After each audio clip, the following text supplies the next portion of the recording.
পরপর ঘটনা, মালদায় মদই কি অপরাধের মূলে?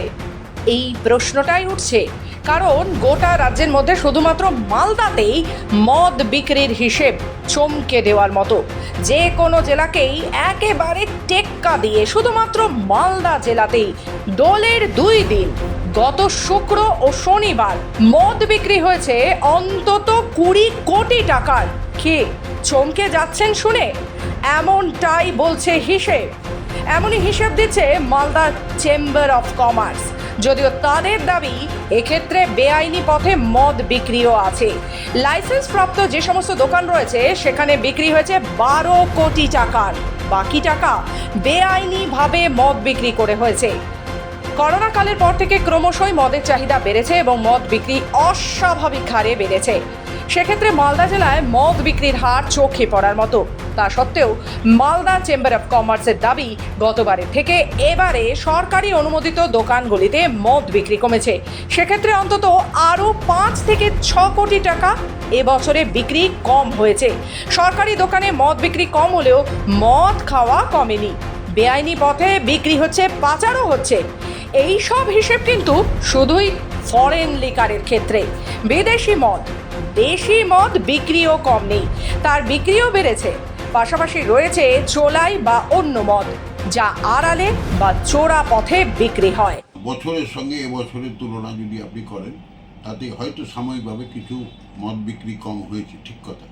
কিন্তু মালদার যে পরিবেশ, পরপর এই মদের এই আমাদের দোল উৎসবের মধ্যে প্রায় তিনখানা ঘটনা ঘটেছে, যে ঘটনাতে মদ কিন্তু জড়িত আছে। মদের সঙ্গে মদ খেয়ে পুরাটুলিতে একটা খুন হয়েছে, একটা আমাদের পঞ্চায়েতের সচিবের হয়েছে, একটা আমাদের বৈষ্ণবনগরে হয়েছে। পরপর কিন্তু 3খানা ঘটনা কিন্তু এই ঘটনার সঙ্গে জড়িত আছে। হোলি উৎসব ব্যাপারে তো অ্যাকচুয়ালি ধরুন যে 2 দিন তো মানে ম্যাক্সিমাম একটা প্রেশার থাকেই আমাদের। প্রত্যেক বছর যেরকম হোলি, মহালয়, এগুলো একটা প্রেশারের দিন।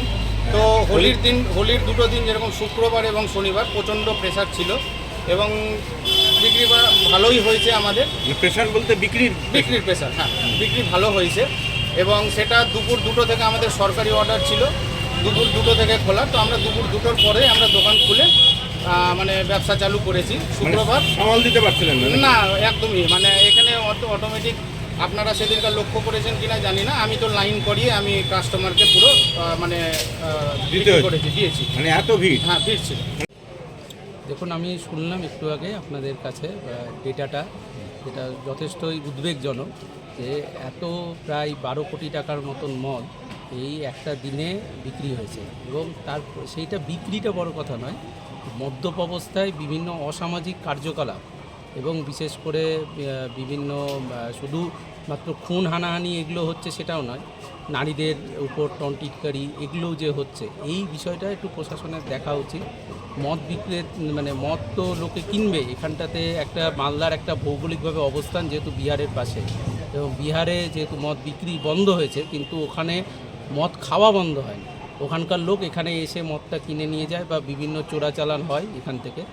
মালদায় গত কদিন পর যে ঘটনা ঘটেছে তার পেছনে সব ক্ষেত্রেই রয়েছে মদ। মালদা শহরে গুলি, কালিয়াচকের গোলাপগঞ্জের চোরি, অনন্তপুরে কুপিয়ে খুন, ভূতনিতে পঞ্চায়েত সচিবকে কুপিয়ে খুন, সব ক্ষেত্রেই মদ্যপ অবস্থায় ছিল অভিযুক্ত। এমনই অভিযোগ সামনে এসেছে। শুধু তাই নয়, বৈষ্ণবনগর থানা এলাকায় কিছুদিন আগে সিঙ্গারা আর মদ চেয়ে না পাওয়ায় গুলি করে খুন করা হয় 2জনকে।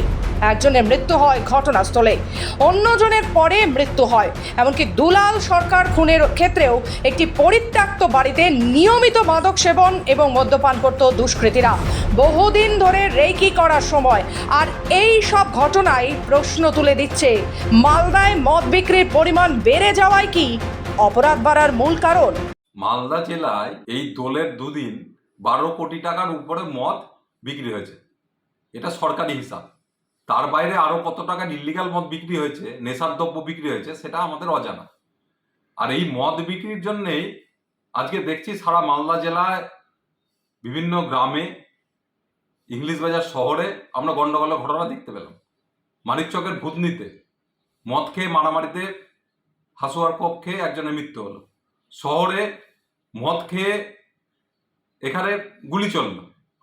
কিছুদিন আগে বৈষ্ণবনগরের দুটো মদের থেকে দুটো হত্যার ঘটনা ঘটলো, কিন্তু তারপরেও পুলিশের কোনো ভূক্ষেপ নেই। মদ কত টাকার বিক্রি হলো না হলো সেটা আমাদের কাছে ইমেটেরিয়ালস। আমাদের কাছে মেটেরিয়ালস হচ্ছে এই প্রশাসন অ্যাকশন নিচ্ছে কি না। যদি আপনি লাস্ট 3 মান্থ আপনি রেকর্ড দেখেন, জানুয়ারি থেকে আজ পর্যন্ত প্রত্যেকটা ঘটনাতে পুলিশ কিন্তু অ্যাকশন নিয়েছে এবং গ্রেপ্তার হয়েছে। এখন পুলিশ তো বিচার করবে না, চার্জশিট হবে, কোর্টে যাবে, কোর্টে এবার বিচার করবে। আমি স্বাভাবিক অস্বাভাবিকের মধ্যে যাচ্ছি না। এটা যদি মদ কারো বাড়ি থেকে বিক্রি হতো তাহলে অস্বাভাবিক বলতো, যেহেতু একটা অপসব আছে সেখান থেকে মদ দিচ্ছে, লোকে মদ খাচ্ছে। মদ যখন বিক্রি হয় নিশ্চয়ই গভর্নমেন্ট তাকে লাইসেন্স দিয়েছে বলে বিক্রি হয়, এবং ভারতবর্ষের সব জায়গায় মদ বিক্রি হয়, 2টো রাজ্য ছাড়া আমার নলেজে। সুতরাং যদি দেখা যায় যে মদ খাওয়ার কারণে এইসব গন্ডল হচ্ছে, পুলিশ সেটাও অ্যাকশন নেবে। ইলিসিট লিকার খেয়ে যদি কেউ গন্ডল করে সেটাও অ্যাকশন নেবে পুলিশ। এটা আমার যা বিগত দিনে যে ঘটনাগুলো সেটা আমরা লক্ষ্য করি। পুরসভার কোনো দায় নেই এইসব ক্ষেত্রে?